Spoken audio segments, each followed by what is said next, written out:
Welcome to the Macdownunder Podcast for all Australian Apple computer enthusiasts and collectors. Welcome to episode 38 of the Macdownunder Podcast. I'm Justin, and thanks for joining me today for this episode. Today we're going to continue our series on Apple networking, today focusing on Apple's networks, some of the more obscure ones, but particularly AppleTalk, which was all-pervasive in the late 80s and early 90s. We'll also cover recent news, coming events, and some networking for sale items. So, on to today's episode. Now, before we get on to AppleTalk, there's a couple of obscure history pieces we need to cover for Apple networking. And after the last episode, I was reminded in the comments by Jeffrey, thanks Jeff, about an Apple II communications protocol card. Now, I used to get this confused with the IEEE 488 card that I showed in the last episode, but the communications protocol card was specifically designed by Netcom for Apple to connect to IBM mainframes. And Jeffrey's provided some fantastic photos in the Facebook comments, and I'll show one of them here. Thanks, Jeffrey. Now, that's a fantastic segue to talk about the next obscure item, which is the Apple Cluster Controller and the following AppleLine protocol device. Now, there's a copy of the sales information still available online where this photo came from. So the Apple Cluster Controller, that's the large box on the bottom of this photo, came out in 1983 alongside the Apple Lisa. And the intention was that you could connect up to 7 Lisas to your cluster controller, and your cluster controller connected to your IBM mainframe in place of the IBM cluster controllers. You could also connect a modem to your cluster controller, and so your Lisa could dial in to that modem and remote access your IBM mainframe. Later in 1985, Apple released the AppleLine protocol converter. Now, the AppleLine was designed to connect a single computer to your IBM mainframe via your IBM cluster controller, or if you had one, your Apple cluster controller. But that device could be a modem. So you could be at home and dial in on your Apple II, your Apple III, your Lisa, or your Macintosh, connect to the AppleLine modem in your data center, and access your mainframe from home. Now, these devices are extremely rare. I'm aware that there's a collector in New South Wales that has one, and I've also seen posts from an overseas collector who was trying to move a couple a few years ago. But other than that, I've not seen them available at all. Now let's talk about AppleNet, Apple's first attempt at an internal networking system. So it was developed alongside the Lisa, and there's no surprise of this because when Apple visited the Xerox PARC Research Centre, not only did they see the first GUI being developed, but they also saw Ethernet and they also saw laser printers. So Apple developed a networking system based on the Xerox XNS protocol. It was called AppleNet, and in fact, each Lisa comes with its own predetermined AppleNet number, node number, which is recorded on the serial number plate underneath the front of your Lisa. Here's a picture of mine. And at least the Lisa AppleNet card was developed, because here's a photo, thanks to Tom Stapleton in the US for posting it online.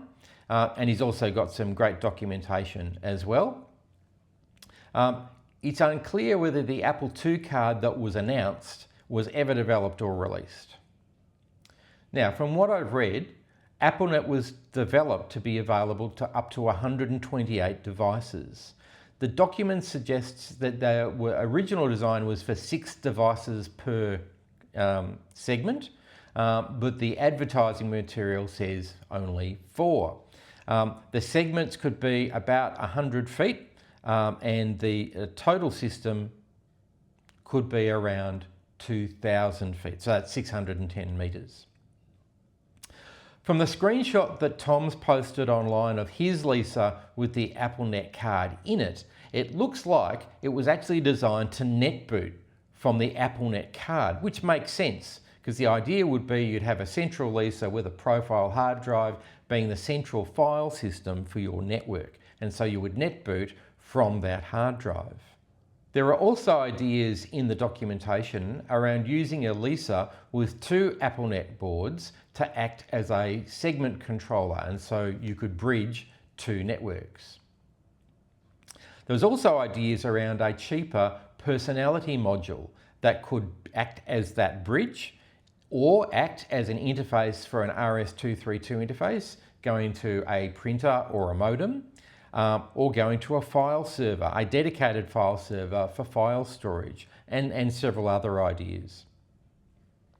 So as I mentioned, the network was capable of extending up to 610 meters. It was capable, apparently, of 1 megabit data transfer per second. It operated over coaxial cable, which was the main difference to the Ethernet product that Xerox was working on, which made it a bit slower. And the intention was that this would be daisy chained. There were future ideas too. Now remember, this was pre-1983, and they talked about the AppleNet functioning as a PABX, allowing teleconferencing, allowing building security to be monitored over your AppleNet, and also for it to be connected to broadband via, at that time, cable TV networks. So it really was quite advanced for a pre-1983 product. However, whilst it was announced and it was used internally within Apple, it was cancelled in October 1983, with Steve Jobs at the time famously saying, "We don't want to be involved in developing networking, that's for other people." That's interesting given what happened next. Apple did talk about implementing IBM's token ring network, which was supposed to be available very soon in 1983, but in fact it was delayed, didn't come out until 1985, so Apple went another way. And that other way was AppleTalk. However, there's a bit of history to cover before we get to AppleTalk. So during the development of the Macintosh, there were plans to allow the serial ports of the Macintosh to act as a bus, the AppleBus, to connect to a string of serial devices off each port. These are the same RS-422 serial interfaces that we spoke about in the last episode. Now, while the idea of the serial bus was eventually dropped, it meant that the remaining serial controller that was already in the design was fast enough to allow networking. So, originally named as AppleBus Networking in 1984, this later changed to AppleTalk. And so AppleTalk allows up to 32 devices to be connected in one segment, with a total of maybe 255 devices in total using bridges, which Apple called routers, over a distance of about 1,000 feet, so 305 meters.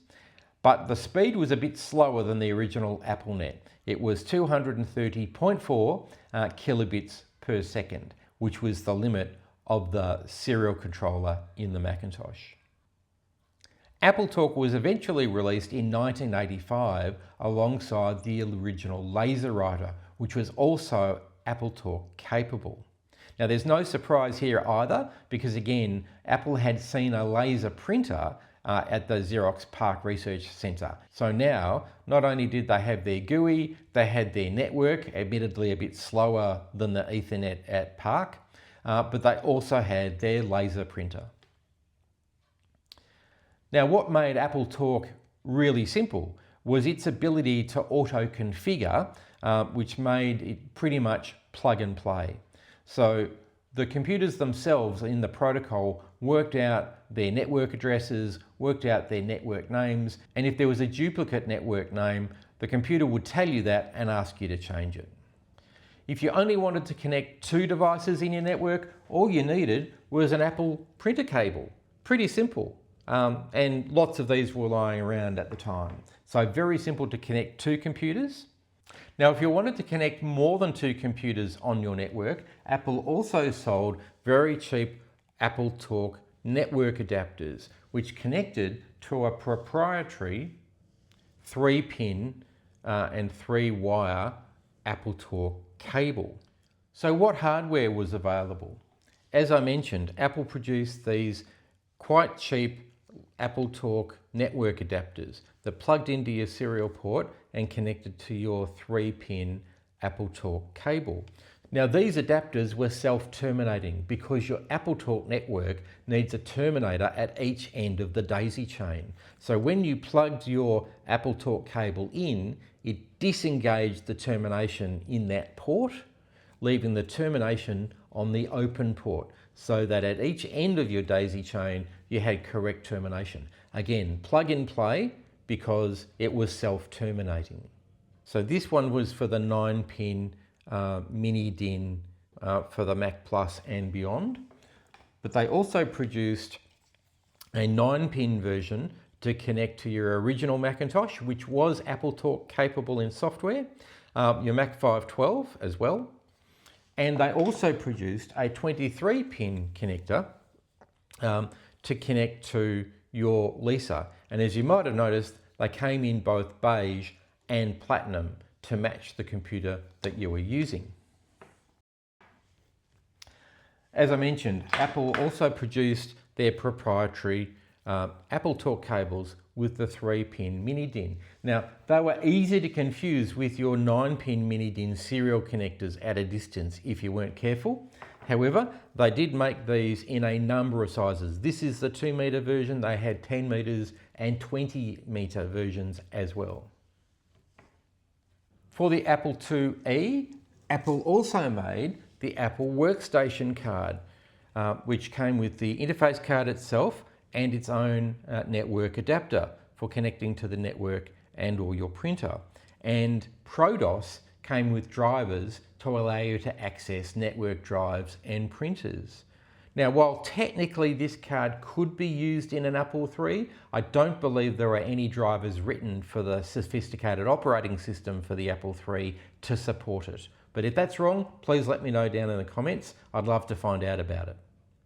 Now, the Apple IIc, some may be aware, have a ROM that talks about having AppleTalk available, but when you try entering PR#7 to access it, it says AppleTalk's not available because it was never fully implemented and was removed from later firmware editions. It was never implemented in the Apple IIc Plus either. Now, the Apple II GS also came with AppleTalk built in, and the GS operating system also had drivers for AppleTalk. In fact, you could netboot your Apple II GS into GS OS over AppleTalk. Even the Newton can connect to AppleTalk to upload and download its system files. And in 1987, Apple also produced this LOCALTALK PC board, an ISA card for the IBM PC and compatibles. It comes with the 9-pin variation. I believe there was also a 9-pin MiniDIN version, but I've not seen one of those. And of course, printers. There's a long list of printers that can access AppleTalk directly. So the original LaserWriter I've already mentioned, the LaserWriter Plus, and the list goes on. I'll share it on the screen. Not only that, the ImageWriter 2 also had a LOCALTALK option card that you could install. In terms of the inkjet style writers, the StyleWriter 1500, 2400 and 2500 also had an AppleTalk adapter that you could plug in. And the later StyleWriter 4100, 4500 and 6500 came with AppleTalk built in. So in 1985, you could set up your network to share your LaserWriter with a group of Macintosh computers, but there was no file sharing solution. In fact, you needed a Lisa running MacWorks XL and a hard drive in order to be able to share files over a network, but only if you had one of the two third-party solutions. TOPS, which is the Transcendental Operating System that was originally developed by Centrum Systems, or Xserve, interesting name, later called MacServe, which was made by Infosphere. Now, those two solutions allowed the Macintoshes on your AppleTalk network to access the hard drive on your Lisa running MacWorks XL. It wasn't until 1987 that Apple released AppleShare as a standalone solution. And it wasn't until System 7 in 1991 that Apple finally included AppleShare as a standard part of the operating system. Now, somewhere between 1987 and 1989, the sources vary, Apple split off the hardware name of this system to the name LOCALTALK. So all of the hardware became LOCALTALK hardware, and AppleTalk remained as the name describing the networking protocol. So AppleTalk also became capable of net booting. You may well know that your Mac Classic, if you remove the hard drive, has an option to net boot off an AppleTalk network. The Apple IIgs can do this as well, and the Apple IIe with your networking card can net boot directly off AppleTalk. Now that's quite innovative in the late 80s. Of course, these days we take it for granted. The AppleTalk protocol would later get further expanded to work over Ethernet as EtherTalk, over the token ring system from IBM as TokenTalk, and even over infrared to things like your PowerBooks or your Newtons as IR-Talk. Once Apple implemented Mac TCP, providing access to the internet protocols, then there was a version of it called Mac IP, which allowed you to access the internet protocol, surf the web for example, over your AppleTalk network. Now, to achieve this, you needed a dedicated Macintosh with the Apple IP gateway software to take the internet protocol that your computer was accessing and pipe it down as Mac IP through AppleTalk. Now, it didn't take long for third-party suppliers to come up with their own AppleTalk supported solutions. I don't normally talk about third-party suppliers, but in this case I will, because I've got a couple of goodies. So Farallon was one of the first to come up with their own version of the AppleTalk adapter called PhoneNet. So it's still connected into your 9-pin MiniDIN on your Macintosh, but instead of using the Apple proprietary cable, it used a standard phone cable, which made it very cheap and easy to access parts. However, these adapters weren't self-terminating like the Apple ones, so you needed to add a resistor which was supplied with the adapter at each end of your network chain. Farallon also provided a star controller. This enormous beast, well, bigger than the standard adapters, is the PhoneNet star controller. And impressively, this connected to this backboard, which you would leave in your server room, for example, that allowed connection to 48 separate devices. Now, this wasn't a daisy chain network. This was a star network. So each computer would have its own port. Now, the advantage of that is that if any link in your daisy chain broke, normally you would lose your network. But with a star controller, if any one of these cables disconnected, it only affected that device, that computer. Alongside this, they also came up with individual adapters that went into your Macintosh's 9-pin serial port, but just connected straight back via a phone line again to the star controller. In fact, with the advent of Ethernet, our third-party suppliers also come up with a whole range of hardware solutions to connect your AppleTalk network to Ethernet. I'm not going to cover any of those. There are so many. However, what I will talk about is the software solutions. So from Apple's point of view, their intention was that you would use a Macintosh to act as the router or bridge between your LOCALTALK network and your Ethernet network. And Apple made a range of products for that. However, if you were working at home, there was a simple piece of software called LOCALTALK Bridge, which came with the Macintosh operating system. And this would allow you to route Ethernet traffic down LOCALTALK, infrared, Ethernet, even token ring if you had that connected to your computer. The problem with LOCALTALK Bridge is it is limited to individual devices, I found. But a third-party software solution IPNet router from Sustainable Softworks is what I used to connect my fairly extensive AppleTalk network to my reasonably extensive Ethernet network. And it translated MAC IP, allowing internet access to all the machines on the network. And it's still available today. AppleTalk came to a fairly abrupt end in 1998 when Apple released the iMac, signalling the transition away from serial ports to the universal serial bus. So there was no longer a hardware option. And AppleTalk support in software dropped in OS 10.6 Snow Leopard in 2009, although elements of it still exist today. So have you got any AppleTalk or LOCALTALK devices or software in your collection? Which ones? Which one's your favourite? Are you still running an AppleTalk network in your home? I'd love to find out. Please let me know down in the comments. I'd love to hear from you. On to recent news, and sticking with the AppleTalk theme for a moment, NetTalk 4.5.0 beta is available. Thanks for Slippery Gray at the 68K Macintosh Liberation Army for letting us know. Now, I need to tell you about NetTalk. It's an open source product to make AppleTalk available as served from a Unix machine. Now, I've got to warn you, this beta is not for production use, but if you want to have a play with it, go there. And of course, you can access the more stable versions of NetTalk there as well. I'll put a link to the GitHub page down in the description. And next up, Inventory Different, a system for managing, tracking, selling and showing off your collection, as advertised by Wattle on the 68K Macintosh Liberation Army and also on Tinker Different. I'll put a link down in the description.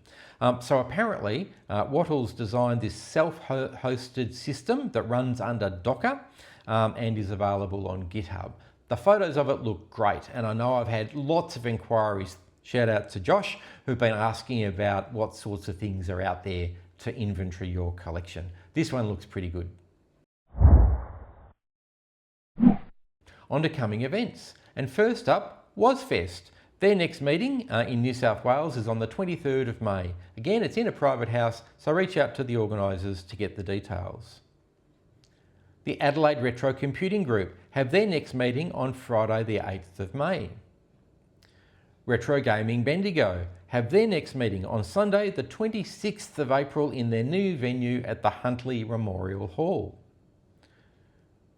Technology Markets have their next market on Sunday the 19th of April at the Springers Leisure Centre in Keysborough. Now this one's going to have a retro display as well, which is fantastic. Unfortunately, I don't think I'm going to be able to get there this time, but I'll certainly try to get there to the next one. And the Mac Museum is open this Saturday, the 18th of April, from 10 o'clock until 2 o'clock in Somerville. Don't forget to get there. Now, if you have a retro computing event or gathering that you'd like me to promote in the channel, please let me know. Happy to promote them. Time for this week's For Sale section. And looking around for AppleTalk or LOCALTALK devices, they're getting pretty rare in Australia, or at least I can't seem to find any. If you know of them, please let me know.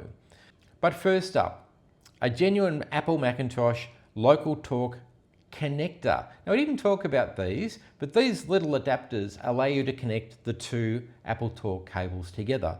But this is just for that connector, the adapter, from New South Wales at $15.95. Next up is an Apple 3-pin MiniDIN cable. This one's 10 meters long from Victoria for $45. Next up, an Apple LOCALTALK adapter. This is the 9-pin MiniDIN version and looks to be in platinum. This one's $75 from Victoria. Next up is a LOCALTALK locking cable kit in box, sealed in fact.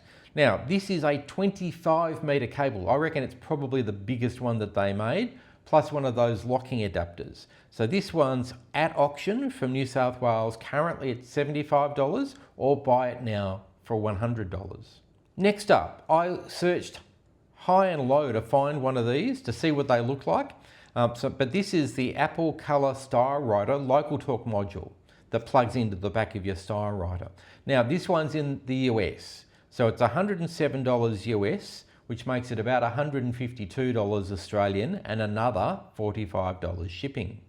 And next up, if you've got a retro collection which includes a retro PC, you might be interested in the Apple LOCALTALK PC ISA card.